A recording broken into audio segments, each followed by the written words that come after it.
Important na kailangan yung munang malaman or like ma-master para mag-proceed kayo sa technique sa higher ano topics dito sa integral is yung exponential and logarithmic function. Lalo na yung logarithmic, sobrang importante niyan.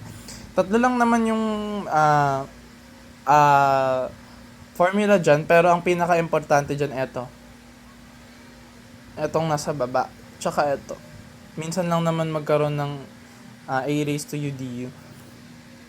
A means constant ha, hindi basta di lagi hahanapin mo, uy wala, kailangan A lagi yung ano. A means constant. What do you mean by constant? Constant means number na constant, like 9, like 10, like 11, 2.5, kahit pi, kahit you know. Pero sa constant may special case which is yung e. Pag e raised to u, ayan, ganito yung magiging kinalabasan. So, discuss ko muna yung sa e. Sa e muna tayo. So, like e raised to 4x plus 2 or plus 3 na lang. 4x plus 3 integral dx. Ang sabi dito, e raised to u du is equal to e raised to u plus c. So, dapat ba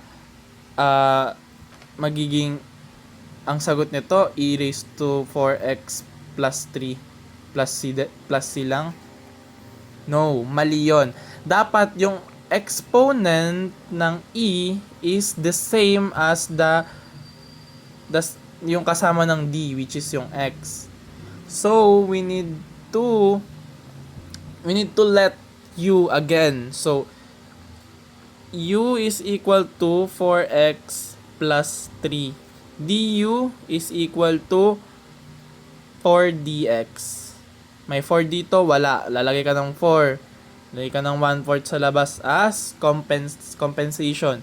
So, your integral would be 1/4 integral of e raised to u du, right? So, e raised to u du is e raised to u plus c. So, 1/4 e raised to u plus c. What's u? 4x plus 3. So, 1/4 e raised to 4x plus 3. Ibang-iba siya doon sa kanina. Mali yan. Ito yung tamang sagot. 1/4 e raised to 4x plus 3. Gets? Hanap pa tayo sa problem. Ito. Next, yung number 3 dito, which is ito. 2x plus 3 over x squared plus 3x minus 2. dx. I forgot the dx. So, papasok yan dito sa susunod na tuturo ko, which is yung logarithmic naman to. So, this would be the ang structure niya dapat is du over u, which means dapat yung u mo, yung function u mo, which is yung nasa ilalim, is ang derivative niya yung nasa taas. Gets ba? Ano yun? Dapat may awareness ka rin doon. Aware ka dapat na yung derivative nitong nasa baba is yung nasa taas. Pag ganon, papasok siya dito. Ang derivative ng ganon, yung du over u is equal to ln u plus c. Ayan o, yung u raised to negative 1 du. Pag ginamitan mo ng power formula yon, magkakamali ka, magiging undefined yung sagot mo. So, dapat ang sagot mo doon is ln u plus c. So, let's do this.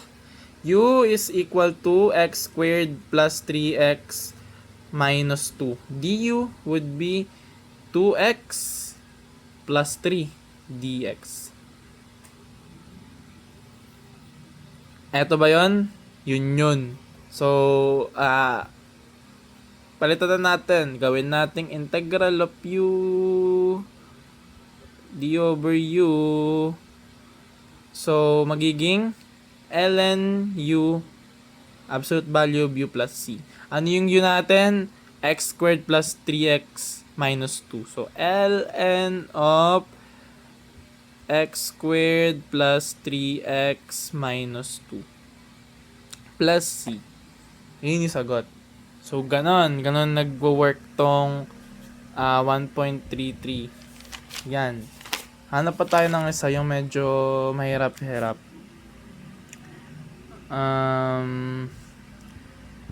Alin ba? Ito. Tangent x, ln cosine x. Burahin natin to. So, this one. Gusto ko isipin nyo muna kung kayo sa sarili nyo, first time nyo makita tong problem na to, paano ko kaya ito isosolve?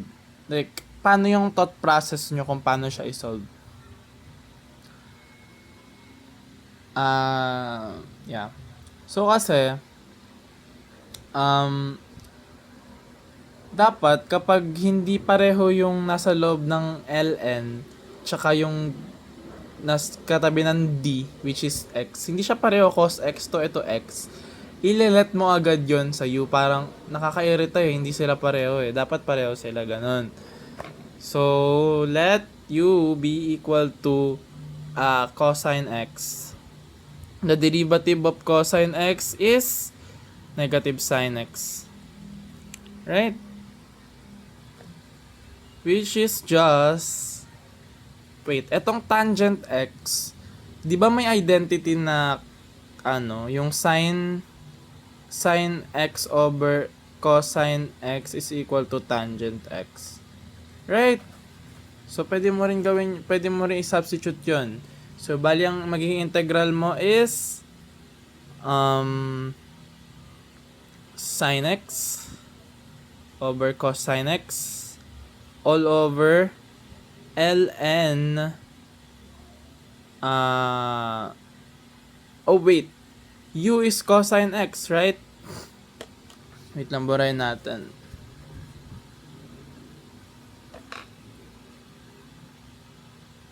Sin x over u ln of